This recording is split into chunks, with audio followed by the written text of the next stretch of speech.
La negociación. Es importante hablar sobre las implicaciones que tiene esta negociación, ¿verdad? Y por qué se está hablando del salario mínimo. En este sentido, me gustaría hacer como una breve introducción para la población y pues, los sectores que no conocen las implicaciones.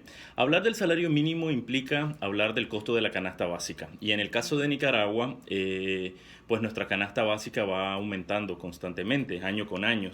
En relación al 2017, a finales del 2017, de hecho, el Banco Central estima o saca un cálculo de cuánto es el costo de la canasta básica. Y hasta noviembre del 2017 el costo promedio era de 13.000 córdobas. Y esto de una estimación de 53 productos, que incluye, bueno, además de los productos básicos para la alimentación de las familias, incluye medicina y vestuario. Entonces, los precios, el costo de referencia para el análisis del salario mínimo es el costo de la canasta básica.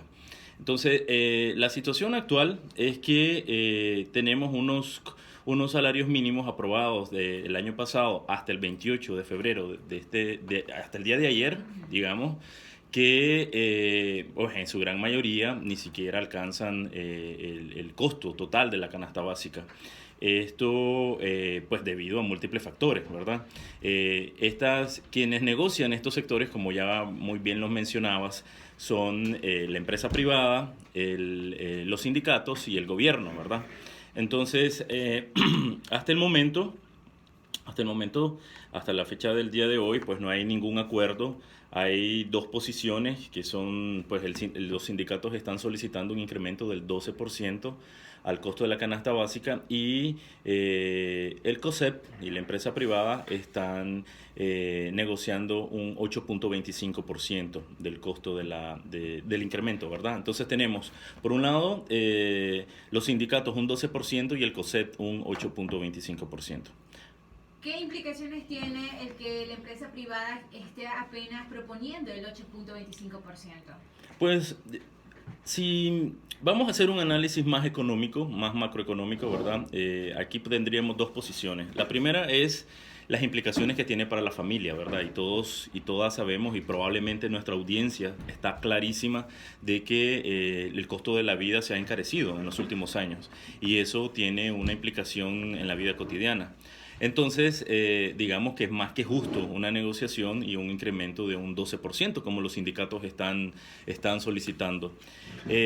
Sin embargo, hay que analizar otros factores que son importantes dentro de la economía y uno de los factores fundamentales es el decrecimiento o la desaceleración económica que estamos experimentando. Por ejemplo, hay sectores que estaban creciendo en los últimos años, tenían un crecimiento de un 7-8%, como el sector construcción, que este año no está creciendo. Entonces, hay que analizar digamos, la economía en su conjunto. ¿Por qué?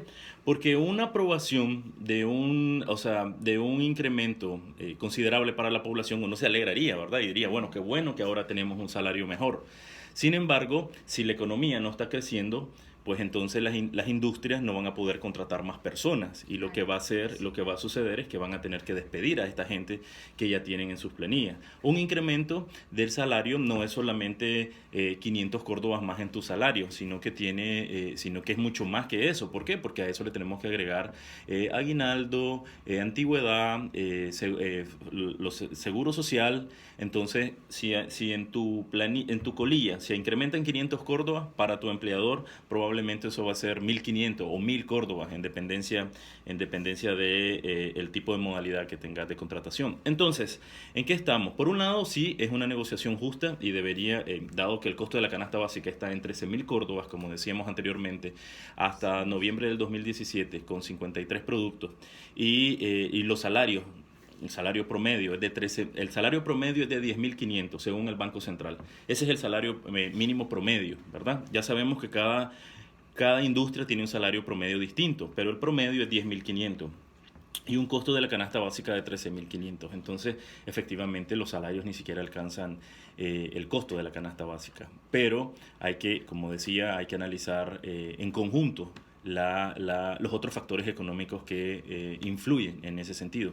Pero bueno, me gustaría hablar un poquito sobre las implicaciones para la familia. No sé si definitivamente todos en nuestras casas Hay y que mencionar que ujú, son distintos sectores los que están viéndose con esta expectativa, ¿no? De cuál será el aumento, cuál será el porcentaje que va a quedar acordado en esta mesa tripartita. Pero asimismo, en dependencia de los sectores, es que se va a aplicar este porcentaje y cuánto sería, por ejemplo, suponiendo un salario de 5.000 Córdoba, al aumentarle un estimado, ¿cuál va a ser el beneficio para esa familia nicaragüense? sí, sin duda alguna lo que se está negociando son porcentajes. Por ejemplo, la tabla del año pasado que, que termina o sea, que los salarios, digamos, pierden vigencia ahorita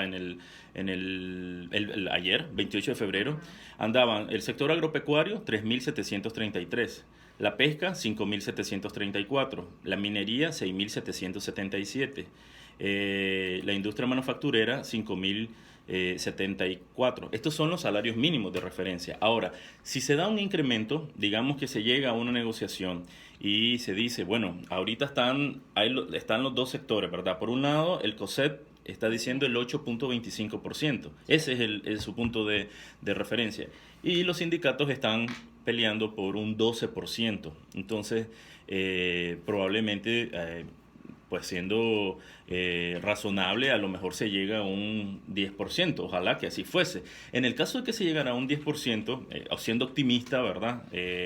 Esto se aplica inmediatamente a los salarios que ya existen. Entonces, aun cuando hay una variación entre sectores, solo se incrementaría el porcentaje aprobado. ¿Sí me explico? Entonces, Se reajusta. exacto, se hace un reajuste. Ahora, aun cuando no se llegue hoy, en este periodo, a una negociación, por ejemplo, digamos que el día de hoy no hay ningún acuerdo, eso no importa, porque los salarios, los incrementos son retroactivos. Suponiendo que se llegaran las negociaciones y se aprobara en abril, se hace retroactivo al 28 de febrero o, digamos, 1 de marzo. Ahora, hay que mencionar la importancia de hacer estas negociaciones que antes no se tomaba en cuenta. O sea, la instalación de la mesa tripartita es importante porque ahí están los tres sectores, tanto la entidad privada como el gobierno y los sindicatos. Esto no se miraba antes, entonces, ¿cuál podría ser la ventaja para los sindicatos obtener un buen porcentaje de aumento? Yo creo que siempre ha sido una negociación tripartita en el sentido de que hay, pues los sectores que están involucrados han estado en el proceso. La diferencia en este periodo es que hay un clima más favorable para las negociaciones, porque no sé si ustedes recuerdan, hace muchos años, pues cada negociación era huelgas, paros. De hecho, en Así algunos es. países hay paros de las industrias, hay huelgas. Entonces, nosotros tenemos un contexto favorable para las negociaciones. Yo creo que el planteamiento del gobierno en términos de diálogo y de consenso ha sido favorable